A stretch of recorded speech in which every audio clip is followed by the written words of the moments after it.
우리 마지막 얘기로 오늘 올림픽 얘기.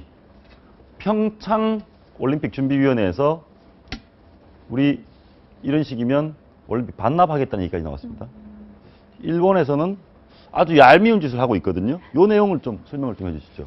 정확히 하면 IOC에서 이제 어제 의결을 했습니다. 이제 그 올림픽을 할 때 한 도시에 집중하지 않고 분산 개최하는 방안들을 적극적으로 검토하겠다. 이런 입장을 어제 회의를 통해서 했고요. 특히 우리 평창을 향해서는 12곳 도시에 개최할 수 있는 대안 도시들을 통보를 하겠다. 다만 이것은 권고사항이고 결정은 평창에서 하는 것이다. 이렇게 말은 했지만 이 IOC의 권고는 공고 수준 이상의 압력이 좀 있습니다. 지금 IOC가 이런 개혁에 나선 이유들을 좀 나중에 살펴봐야겠지만 어쨌든 지금 IOC가 우리에게 썰매 경기장 같은 경우에는 다른 데서 이렇게 하라 이렇게 얘기를 하고 있는데 일본 같은 경우에는 입을 꼭 다물고 있습니다. 왜냐하면 지금 아쉬운 쪽은 평창이지 우리가 아쉽지는 않기 때문에 일본에서는 그런 건 전혀 상관하지 않고 그 입장을 내놓지 않고 있고 우리 쪽 평창에서는 지금 거의 결사 반대를 하고 이렇게 나서고 있는 거죠. 예.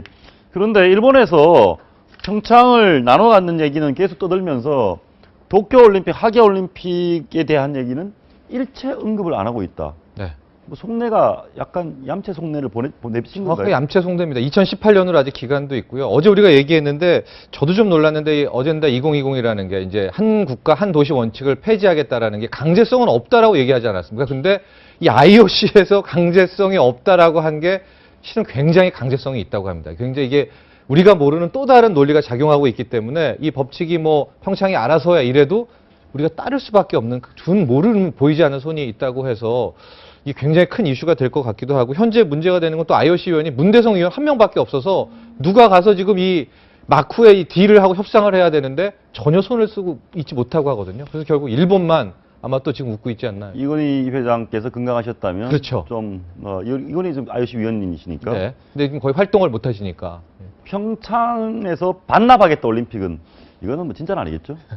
그만큼 절실하다. 왜냐면 평창도 뭐 이게 자율권이라면은 굳이 이렇게까지 안 하고 그냥 할게 이래도 되는데 반납하겠다까지 하는 것은 평창올림픽위원회에서도 이 IOC가 어떻게 돌아가는지 그 시스템을 알기 때문에 지금 이렇게 결사항전의 분위기로 나오고 있는 것 같아요. IOC가 이렇게 지금 나선 이유는 큰 배경이 이제 장기적인 전망 때문입니다. 당장 2026년 동계올림픽을 개최하겠다고 나선 도시가 딱 한 곳입니다. 지금 일본 삿포로 정도가 신청을 하고 있는데요. 지금 IOC 같은 경우에는 뭐 북미라든지 유럽 나라들이 나서줘야지만 이 올림픽이 흥행이 되는 겁니다. 근데 그 여러 나라들이 유럽도 경제가 안 좋고요. 북미도 지금 경제가 안 좋기 때문에 이런 올림픽을 여는 데 상당히 부담을 느끼고 있거든요. 그래서 한 국가 한 도시 원칙을 폐쇄를 해서 이거를 다른 여러 나라가 동시에 개최를 하면 유럽하고 다른 북미 국가들이 참여를 할 수 있기 때문에 이걸 하는 겁니다. 결국 평창이 미워서가 아니라 IOC 같은 경우에는 동계올림픽이 영속적으로 좀 더 잘 되기 위해서 지금 이 계획을 세우는 거고 그 유탄을 애꿎게 평창이 지금 막고 있는 겁니다. 저희까지만 평창이다 하고 다음부터 분산을 하든지 말든지. 도쿄올림픽부터. 예. 알겠습니다.